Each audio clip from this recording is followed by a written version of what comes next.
Today marks the 42nd anniversary of Supreme Court case Roe v. Wade.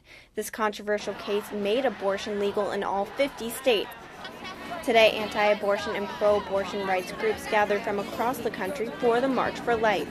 The morning started early for about 28,000 teens who gathered in the Verizon Center and the D.C. Armory for a rally en masse before the March for Life. 16-year-old Megan McTighe is a student from Kensington, Maryland, who attended the march with a group from her school. I'm pro-life, not just about the saving unborn children, but also the death penalty and euthanasia and everything. And I just believe that everyone should have the chance to live, and no one should be stripped of that right. Young people were joined by religious organizations from around the country. Sister Grace Dominic from the Bronx vows to protect the sanctity of life, and her religious order, the Sisters of Life. In the entire history of humanity, there will never be another you again. Never was, never will be.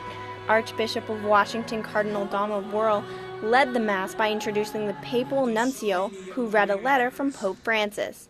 After the Mass, the marchers headed toward the Supreme Court.